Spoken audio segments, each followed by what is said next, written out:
السلام علیکم friends, welcome to کتاب نگری یوٹیوب چینل کتابوں کی نگری میں خوش آمدید۔ میں ہوں آپ کی ہوسٹ اقرا یاسین اور آج میں آپ کے لیے لے کر آئی ہوں ہنا اسد کی قلم سے تحریر کردہ ناول خاموشیاں گنگنانے لگے گی کے ایپیسوڈ نمبر 27 کو لے کر۔ اس ایپیسوڈ کو سٹارٹ کرنے سے پہلے جلدی سے کر لیجیے چینل کو سبسکرائب، ویڈیو کو لائک اور کلک کر لیجیے بیل آئیکن کو۔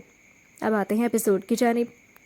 صبح سے شام ہو گئی تھی لیکن وہ اپنے کمرے میں ویسے ہی فرش پر گھٹنوں میں سر دیے بیڈ سے ٹیک لگائے بیٹھی تھی۔ رو رو کر اس کی آنکھیں سوج چکی تھیں، لیکن پھر بھی آنسو تھے کہ بہے جا رہے تھے، تھمنے کا نام ہی نہیں لے رہے تھے۔ اس کا ذہن بھی بالکل مفلوج ہو گیا تھا، اسے کچھ بھی سمجھ نہیں آ رہا تھا وہ کیا کرے کیا نہ کرے، لیکن وہ ایسی سوچ میں گم بیٹھی تھی۔ تبھی اس کے اندر سے آواز آئی، عروسہ سچے دل سے معافی مانگ لے تو عالم شاہ کی بھی گناہ گار ہے اور شاہ امیر کی بھی۔ وہ ایک جھٹکے سے سیدھی ہوئی اور پختہ فیصلہ لیا۔ اس نے جلدی سے اپنے ہاتھوں کی پشت سے آنسو صاف کیے اور فرش سے اٹھنے لگی۔ تبھی اس کے کمرے کا دروازہ ایک جھٹکے سے کھلا اور شاہ امیر شاہ اندر آیا۔ موم! شاہ امیر شاہ نے انہیں روتے ہوئے دیکھ کر بےتابی سے انہیں پکارا، لیکن وہ کچھ نہیں بولی، ایک زخمی نظر اس پر ڈال کر سر جھکا گئی۔ کیا ہوا ہے موم؟ آج اب کمرے سے باہر کیوں نہیں آئی؟ شاہ امیر شاہ نے ان کے بکھرے حلیے کو دیکھ کر سوال کیا۔ وہ پھر بھی کچھ نہیں بولی۔ کچھ بولیں بھی موم، بتائیں بھی پلیز کیا ہوا ہے؟ اس نے عروسہ بیگم کے چہرے کو اپنی طرف موڑا، ان کی سوجی ہوئی آنکھیں دیکھ کر دنگ رہ گیا۔ وہ آنکھیں جو میک اپ سے لتھڑی رہتی تھیں آج آنسوؤں سے دھلی ہوئی تھی۔ کیا بولوں، کیا بتاؤں میں؟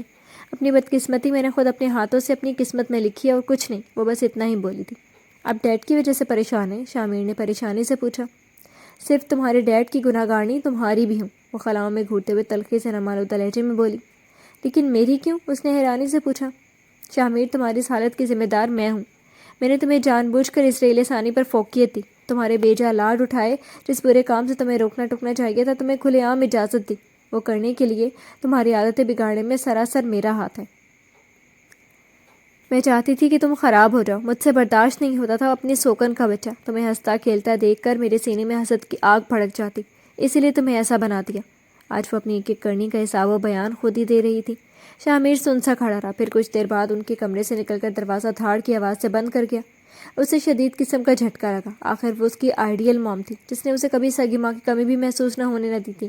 وہ نہیں جانتا تھا کہ ان کے دکھاوے کی محبت کے پیچھے ان کے ایسے مقاصد کار فرما تھے۔ وہ اپنے کمرے میں آتے ہی اوندھے منہ بستر پر گر گیا۔ اشنا اس سے خلا لے کر رمیز سے شادی رچا چکی تھی۔ اس کی محبت اشنا اسے بیچ منجدار میں اکیلا چھوڑے نئی دنیا بسا لی تھی۔ آج اس کی موم کے ایسے راز فاش ہوئے کہ وہ بھونچکا کر رہ گیا۔ ایک محبت کے دور ہونے کا صدمہ کیا کم تھا کہ آج اس کی ماں کی جھوٹی محبت کا بھرم بھی ٹوٹ گیا۔ وہ خالی ہاتھ رہ گیا تھا، دل کر رہا تھا کہ دھاڑے مار مار کر روئے۔ وہ آنکھیں بند کی اس کے لیے تھا کہ اچانک اسے اپنے کمرے میں ہاتھ جوڑ کے روتی بلکتی ہوئی جانیہ نظر آئی۔ اسے اپنے گناہوں کا بوجھ بڑھتا ہوا لگا۔ میں نے اس کے ساتھ زیادتی کی تھی، اسی مظلوم کی آہ لگی ہے مجھے، جو آج میں نے سب کچھ کھو دیا۔ اپنی سب سے بڑی خواہش ماں بننے کی تو خواہش ہی رہ گئی۔ محبت اور ممتا نے بھی دغا بازی کر دی، پچھتاوے کے آنسو نکل آئے۔ یہ ناول آپ کتاب نگری یوٹیوب چینل پر پڑھ اور سن رہے ہیں۔ خدا تو شاید پھر بھی اس کے سچے دل سے توبہ کرنے کے سارے گناہ معاف کر بھی دے گا، کیونکہ وہ تو غفور و رحیم ہے۔ لیکن اگر غلطی انسان سے ہو جائے تو انسان دوسرے انسان کی غلطی اتنی آسانی سے معاف نہیں کرتا۔ بلا شبہ خون اپنے خون کی غلطی معاف کر دے، مگر کسی غیر کی معاف کرنے کے لیے بہت بڑا جگر چاہیے ہوتا ہے، جو زیادہ تر لوگوں میں مفقود پایا جاتا ہے۔ آج وہ اکیلا کمرے میں پڑا اپنی حالت کا خود ذمہ دار تھا۔ صبح اس نے اپنی شہد رنگ آنکھیں کھولیں تو نظر سامنے دیوار کی کلاک پر گئی، جس کی سوئیاں صبح کے 8 بجا رہی تھیں۔ اس نے پولیس اسٹیشن جانے کی خاطر صورت سے اٹھنا چاہا، مگر اس کا سر اپنے سینے پر محسوس کرتے ذہن بیدار ہوتے اس نے چونک کر اسے دیکھا، جو اس کے سینے پر سر رکھے اور ایک ہاتھ اس کی کمر کے گرد رکھے سو رہی تھی۔ نیند میں بھی اس نے اسرائیل کے گرد ایسے حصار باندھا تھا کہ کہیں وہ اس سے دور نہ ہو جائے۔ اسرائیل ثانی اپنی قسمت پر نازا ہوا، اتنی محبت کرنے والی باوفا شریک حیات پا کر اس نے آہستگی سے اس کا سر اٹھا کر تکیے پر رکھا، پھر خود بازو سر کے نیچے بینڈ کر کے رکھتے اس کے کان کے قریب جھکا۔ دل جانیہ!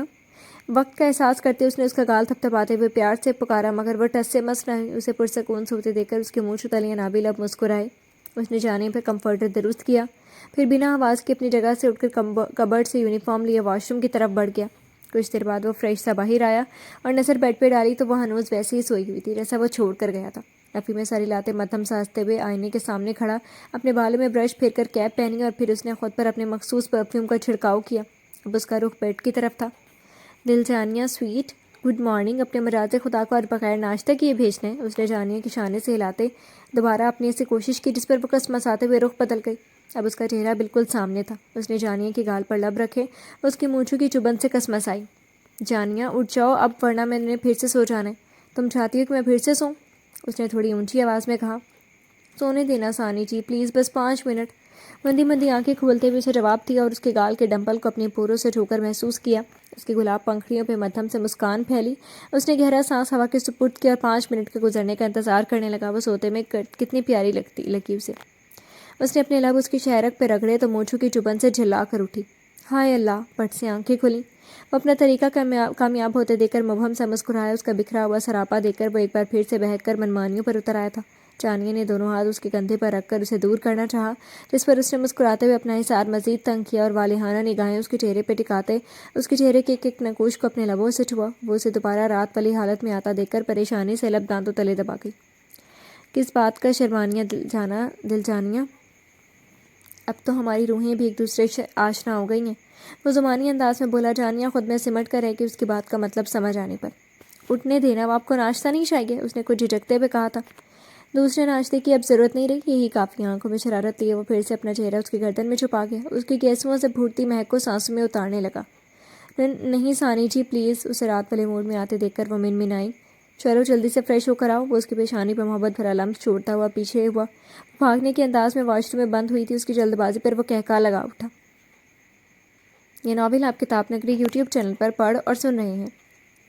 1 ماہ بعد 2 گھنٹے کی تھکا دینے والی میٹنگ اٹینڈ کرنے کے بعد وہ گھر آیا۔ کچھ دنوں سے جانیہ کی طبیعت کچھ گری گری سی تھی، کچھ بھی اچھا نہیں لگ رہا تھا، کچھ کھانے کا دل نہیں کر رہا تھا۔ کچھ بھی کھاتی تو ایسا لگتا معدے سمیت باہر آ جائے گا۔ ابھی بھی وہ اپنے کمرے کے باتھ روم کے واش بیسن پر چکی بری طرح سے الٹیاں کر رہی تھی۔ صبح سے یہ 4تھی یا 5ویں مرتبہ وہ وامٹ کر چکی تھی۔ اپنی گری ہوئی حالت کے چلتے وہ ناشتے کے بعد کمرے میں ہی پڑی رہی تھی۔ آج رات کا کھانا بھی نہیں بنا پائی تھی، عجیب سی حالت ہوئی جا رہی تھی۔ وہ ایک بار پھر سے منہ پر ہاتھ رکھ کے واش روم کی طرف بھاگی۔ اسرائیل ثانی، جس نے ابھی کمرے میں قدم رکھا تھا، اسے واش روم کی طرف جاتے اور پھر وامٹ کرتے دیکھا تو متفکر انداز میں اس کے پیچھے آتے استفسار کرنے لگا۔ کیا ہوا، تم ٹھیک تو ہو؟ وہ واش بیسن پر جھکی ہوئی تھی کہ پیچھے سے آنے والی فکر مندانہ آواز پر چونک کر سر اٹھایا تو پیچھے اسے کھڑے دیکھا۔ دل جانیہ، تمہاری تو طبیعت تو ٹھیک ہے نا؟ کیا ہوا ہے؟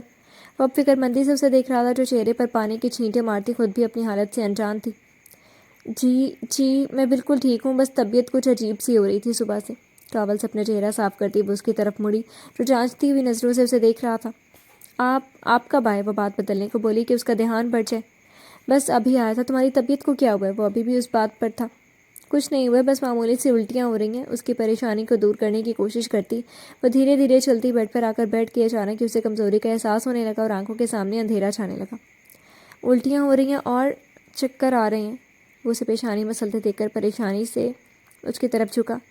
بس الٹیاں ہو رہی ہیں اور کچھ نہیں۔ اپنے چکراتے ہوئے سر کو نظر انداز کیے نارمل لہجے میں بولی۔ وہ نہیں چاہتی تھی کہ اس کی وجہ سے وہ پریشان ہو۔ صبح کا گیا بھی تو تھکا ہارا گھر آیا تھا اور آتے ہی اس کی وجہ سے پریشان ہو جاتا۔ ڈاکٹر کے پاس چلتے ہیں، وہ اٹھتا ہوا بولا۔ نہیں، اس کی کوئی ضرورت نہیں ہے، میں بالکل ٹھیک ہوں۔ وہ اس کا ہاتھ پکڑ کر اپنے پاس بٹھاتی ہوئی بولی تو وہ بھی اس کے چہرے کو غور سے دیکھتا اس کے پاس بیٹھ گیا۔ جانیہ کی آنکھوں کے سامنے ایک بار پھر اندھیرا چھانے لگا۔ تمہیں چکر آ رہے ہیں؟ چلو ڈاکٹر کے پاس لے کر چلتا ہوں تمہیں۔ اس کے چہرے سے تشویش ظاہر ہوئی تھی۔ نہیں، میں بالکل ٹھیک ہوں، آپ پریشان نہ ہو۔ کہاں ٹھیک ہو؟ الٹیاں ہو رہی ہیں تمہیں، بے وقوف لڑکی، کچھ عقل بھی استعمال کرو کہ الٹیاں کیوں ہو رہی ہیں۔ وہ جیسے اس کی ضد سے چڑ گیا تھا۔ کیوں ہوتی ہیں الٹیاں؟ مجھے کیا پتا، کھا لیا ہوگا کچھ الٹا سیدھا، وہ نادانی سے بولی تو اسے بس دیکھتا رہ گیا۔ دل جانیہ، انسان کو اب اتنا بھی معصوم نہیں ہونا چاہیے۔ وہ اس کے معصوم سے چہرے کو نظروں کے سار میں لیتا بولا۔ کیوں، کیا ہوا؟ وہ آنکھیں پٹ پٹاتی ہوئی بولی۔ چلو پھر ڈاکٹر کے پاس سب پتہ چل جائے گا، وہ اپنی مسکراہٹ ضبط کرتا وہ معنی خیزی سے بولا۔ تو جانیہ نے چونک کر اس کے چہرے کو دیکھا۔ اسرائیل ثانی اسے اپنے ساتھ ڈاکٹر کے پاس لے گیا اور ڈاکٹر نے اس کے خیال کی سچائی پہ تصدیق کی مہر ثبت کی۔ ایک نیا مہمان ان کی زندگی میں آ کر انہیں مکمل کرنے والا تھا۔ وہ دونوں اس خوشخبری کو سن کر بے پناہ خوش تھے۔ خوشیاں ان سے سنبھالے نہ سنبھل رہی تھی، مگر خوشیوں کی عمر کب دائمی ہوئی ہے، نہ جانے آنے والا وقت نے ان کے لیے کیا لکھا تھا آگے۔ یہ ناول آپ کتاب نگری یوٹیوب چینل پر پڑھ اور سن رہی ہیں۔ رولف سائنٹسٹ 1955 کے خیال میں عورت کے عصمت فروش بننے میں ممکن ہے معاشی حالات کا بھی تھوڑا سا دخل ہو، لیکن زیادہ تر حصہ اس کی اپنی نفسیاتی الجھنوں کی طرف سے آتا ہے۔ اس نے کئی طریقوں سے واضح کیا کہ اس عصمت فروش عورت کا بچپن کیونکہ پیار سے خالی ہوتا ہے اور وہ اس کے لیے اپنے والدین کو مورد الزام ٹھہراتی ہیں، بڑی ہو کر وہ معاشرے کے مرد حضرات سے انتقام لینا چاہتی ہیں۔ رالف کے مطابق عورت ہی نہیں بلکہ حساس لڑکا یا مرد جس کو بچپن میں ماں کا پیار نصیب نہ ہوا، وہ بڑا ہو کر بے راہ روی پر آمادہ ہو جاتا ہے عورتوں سے وحشیانہ سلوک کر کے اپنے دبے ہوئے جذبے کی تسکین کرنا چاہتے ہیں۔ اس سلسلے میں بھی زیادہ تر عورتیں ہی ان کے ہتھے چڑھ سکتی ہیں، کیونکہ اس وحشیانہ شیطانی جذبے پر قربان ہونے کے لیے عام عورتیں ان کے کام نہیں آتی۔ اگر دونوں مرد و عورت جو بچپن کے پیار سے محروم رہے ہوں کسی جگہ اکٹھے ہو جائیں تو پھر دونوں ہی جذبے کی تسکین پا جاتے ہیں۔ عورت کے اندر چھپی ہوئی اس محرومی یا ہم جنسیت کے احساس کو ناپنے کا بھی کوئی طریقہ نہیں ہے، اور کوئی عورت اس آگ کتنا جل چکی ہے اسے معلوم کرنے کے لیے کوئی آلہ موجود نہیں ہے۔ پیشہ ور عورتوں کے کاروبار کا سلسلہ ہمیشہ ایک سا نہیں رہتا۔ یہ واحد کاروبار ہے جو بہت جلد عروج کو پہنچتا ہے اور بہت جلد زوال پذیر ہو جاتا ہے۔ عورت اپنے کاروبار کے اول روز سے ہی اپنی عمر کے بارے میں متفکر ہو جاتی ہے۔ جو اس کی عمر بڑھے گی اس کی قیمت کم ہوتی جائے گی۔ جیسے جیسے اس کے جسم کا استعمال بڑھے گا اس کے چہرے کے جسم پر ایک ہلکا سا ناگوار نشان بھی اس کی مالیت میں کمی لیتا آئے گا۔ جو عام ہوگی اس کی قدر و منزلت کے علاوہ اس کی آمدن بھی کم ہوتی جائے گی۔ جیسے نازلین کو فکر تھی، وہ بھی پیار کی ترسی ہوئی لڑکی تھی، اس نے اپنی خود ترسی کو مٹانے کے لیے غلط راہوں کا انتخاب کیا کیونکہ اسے سمجھانے والا کوئی نہیں تھا۔ یورپی ممالک میں تو عصمت فروش عورت اپنے دام بتاتے ہوئے ساتھ ہی ہوٹل کے کمرے کے اخراجات بھی شامل معاملہ کر دیتی ہیں، مگر یہاں ابھی اتنا اندھیر نہیں ہوا۔ پھر بھی یہ کاروبار ہوٹلوں اور کلبوں کے دم خم سے ہی چلتا ہے۔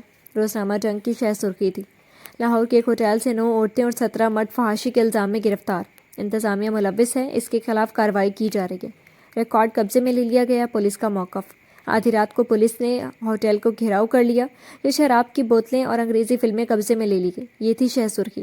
تفصیلات: لاہور اعلیٰ پولیس حکام کی ہدایت پر ایک مجسٹریٹ کی قیادت میں پولیس کی ایک بہت بڑی جمعیت نے جمعرات کی رات ایک سرکاری ہوٹل میں چھاپہ مار کر 9 عورتوں اور 17 مردوں کو رنگے ہاتھوں فحاشی کے الزام میں حدود آرڈیننس کے تحت گرفتار کر لیا۔ ملزموں سے 11 شراب کی بوتلیں اور گلاسوں میں کاکٹیل شراب بھی برآمد ہوئی۔ گرفتار شدگار میں سے کئی عورتوں اور مردوں نے شراب پی رکھی تھی، اور جب چھاپہ مار پارٹی اندر گئی تو وہ نشے میں مدہوش تھی۔ ایک کمرے میں سے پولیس کو انگریزی فلمیں بھی ملی جن پر کمرے میں موجود افراد ایک لڑکی سے ڈانس کروا رہے تھے۔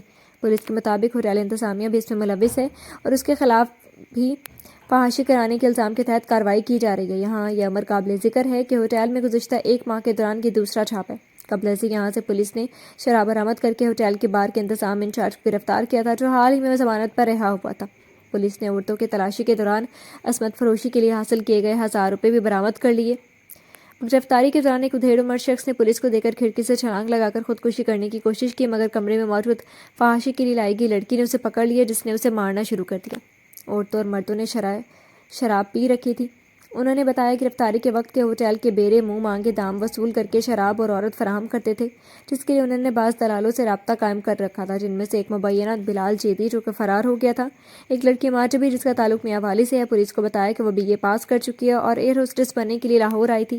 مہجبی نے بتایا کہ اس کا والد گریڈ پولیس آفیسر ہے جس نے 4 شادیاں کی ہیں، مگر وہ بچوں کو خرچہ نہیں دیتا تھا۔ مجبور ہو کر اس نے یہ راستہ اختیار کیا۔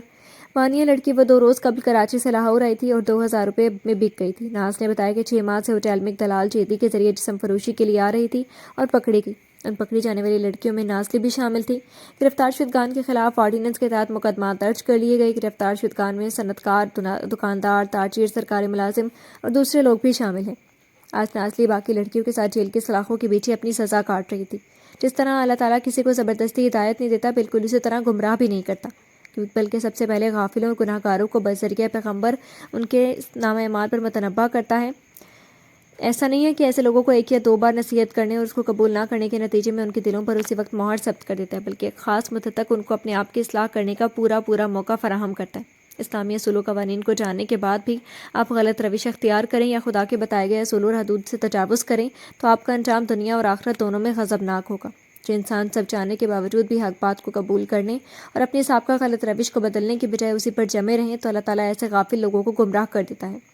یہ خود تو اللہ تعالیٰ کے راستے سے ہٹے ہوتے ہی ہیں اور دوسروں کو بھی راہ ہدایت کو قبول کرنے سے روکتے ہیں۔ ان کا ضمیر بالکل مردہ ہو چکا ہے۔ تب اللہ تعالیٰ کا ان کے حق میں آخری فیصلہ ان کے دلوں پر مہر کی صورت میں ظاہر ہو جاتا ہے۔ جرائم پیشہ ہونے اور مسلسل برے اعمال کرتے رہنے کی وجہ سے ان کے دل زنگ آلود ہو گئے ہیں۔ اگر خدا نہ خواستہ انسان سے کوئی گناہ سرزد ہو جائے تو بہت جلد اسے توبہ کے پانی اور نیک عمل سے دھو ڈالنا چاہیے، کہیں ایسا نہ ہو کہ وہ دل پر زنگ کی شکل اختیار کر جائے اور اس پر مہر لگا دی جائے۔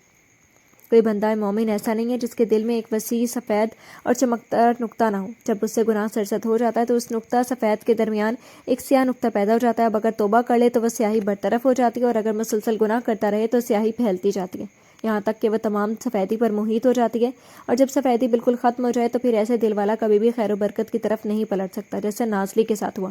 جب انسان دکھ میں مبتلا ہوتا ہے تو اس پروردگار کو پکارنا چاہیے، اس سے مدد مانگنی چاہیے، مگر اس بے راہ روی کی راہ اختیار نہیں کرنی چاہیے۔ جی تو فرینڈز، کیسے لگی آپ کو آج کی ایپیسوڈ؟ کمنٹ سیکشن میں ضرور بتائیے گا۔ پھر حاضر ہوں گے نیکسٹ ایپیسوڈ کے ساتھ، تب تک کے لیے اجازت دیجیے۔